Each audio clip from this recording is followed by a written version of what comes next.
வணக்கம் மக்களே, கத்திரிக்காய் காரக்குழம்பு இப்படி செஞ்சு சாப்பிட்டு பாருங்கள். டேஸ்ட் அல்டிமேட்டாக இருக்கும். புளி ஒரு நெல்லிக்காய் சைஸில் ஊற வச்சுக்கிட்டு அதை கரைச்சி எடுத்துக்கலாம். அடுத்தது கத்திரிக்காவை ஒன்றுக்கு நாளாக கட் பண்ணி எண்ணெயில் வதக்கணும். ஃபஸ்ட்டு வதக்கி அதை தனியாக ஃப்ரை பண்ணி எடுத்துக்கணும். அப்படியே கோல்டன் அது நல்லா ஃப்ரை பண்ணுறது நமக்கே தெரியும். நல்லா வதக்கி எடுத்துக்கணும். எடுத்து வச்சுக்கிட்டு அதுக்கப்புறம் பாருங்கள், தெரியுதுங்களா? கலர் பாருங்கள் எப்படி தெரியுதுன்னு பாருங்கள். இந்த மாதிரி வதக்கி எடுத்தால் கத்திரிக்காய் குழையாது. நமக்கு அப்படியே எப்படி ஃபிஷ்ஷு மீன் நம்ம சாப்பிட்ற மாதிரி இருக்கும். இந்த மாதிரி எடுத்து வச்சு செஞ்சால் நமக்கு வெங்காயம் தக்காளி கூட வதக்கி குழம்பு ஊற்றும் போது எப்படி இருக்கணும்னா தனித்தனியாக ஒரு மாதிரி தனித்தனியாக ஆகிடும். இந்த மாதிரி பண்ணி செஞ்சால் அது எப்படி ஃபிஷ் மீன் இருக்கிற மாதிரியே இருக்கும். நீங்கள் பாருங்கள், செஞ்சு சாப்பிட்டு பாருங்கள், அப்போ தெரியும். நீங்கள் கமெண்ட்ஸில் போடுங்க. அதுக்கப்புறம் எண்ணெய், கடுகு, வெங்காயம், தக்காளி, 2 வெங்காயம், தக்காளி, பூண்டு, அப்புறம் புதினா தழை இதெல்லாம் நல்லா வதக்கி நம்ம அதை அரைச்சி வச்சுக்கணும். ஏன்னா அது குழம்பு ஒரு மாதிரி தண்ணியாக இருக்கும்ல.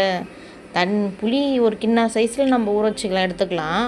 நமக்கு தேவையான அளவு 2 ஸ்பூன் மிளகாத்தூள் போடுறோம். அப்போ கொஞ்சம் தண்ணியாக இருக்க மாதிரி இருக்கும். குழம்பு திக்காகவும் இருக்கணும், டேஸ்ட்டாகவும் இருக்குன்றதுனால இது கொஞ்சம் டேஸ்ட்டும் கொடுக்கும். இது போட்டால் அதை ஆற வச்சு அரைச்சி எடுத்துக்கணும். கொஞ்சம் டேஸ்ட்டாகவும் இருக்கும்.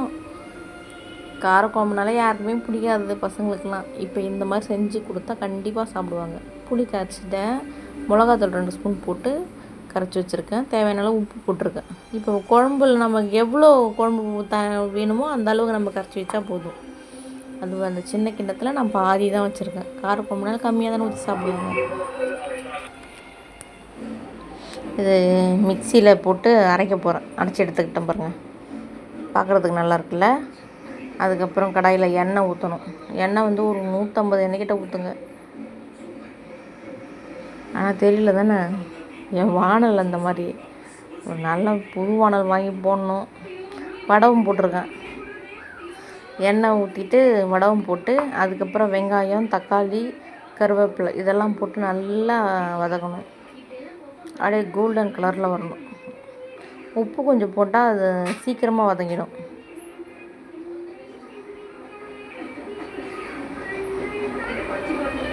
கலர் சேஞ்ச் தெரியுதுங்களா? பக்கத்தில் ஷிங்க்கு சோப்பு வர நான் நவுத்தி வைக்கல வதக்கும்போது, அது வர தெரியுது. எதுவும் நினச்சிக்காதீங்க. உப்பு போட்டு வதக்கினா கொஞ்சம் சீக்கிரமாக வதங்கும். அதனால்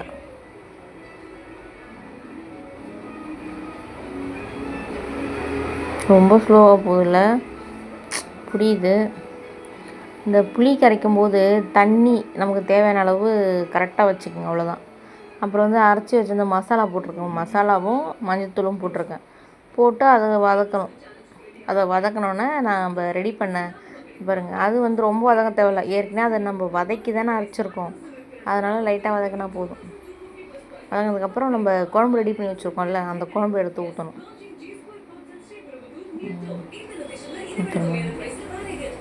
இப்போ உப்பு தேவையான அளவு உப்பு போட்டுக்கோங்க. குழம்புக்கு தேவையான அளவு உப்பு.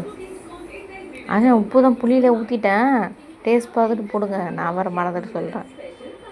அப்புறம் குழம்பு திக்காக தெரியுதா? இதுக்கே அந்த மசாலா நம்ம அரைக்காமல் வச்சா தண்ணியாக இருக்கும். தண்ணியாக இருந்துச்சுன்னா நம்ம திக்கு வேணும்னு சொல்லிட்டு மிளகாத்தூள் எக்ஸ்ட்ரா போடுவோம். அது காரத்தை கொடுக்கும். அதனால் ரெண்டும் சரிசமமாக, புளியும் காரமும் சரிசமமாக இருந்தால் தான் காரக்குழம்பு சாப்பிட பிடிக்கும். இப்போ இந்த கத்திரிக்காய் வதக்கி வச்ச கத்திரிக்காய் நல்லா குழம்பு கொதிச்சதுக்கப்புறம் நம்ம போடுறேன். கேளுதுங்களா? வாசனையாக இருக்கும். அப்படியே மீன் குழம்பு வாசனை வரும். இது சாப்பிட்டு பாருங்கள், கண்டிப்பாக உங்களுக்கு பிடிக்கும். பிடிச்சா கமெண்ட்ஸில் சொல்லுங்கள், லைக் பண்ணுங்கள், ஷேர் பண்ணுங்கள், அப்புறம் சப்ஸ்கிரைப் பண்ணிவிடுங்க. அப்போ தாங்க அடுத்த வீடியோ போட முடியும். தேங்க்யூ.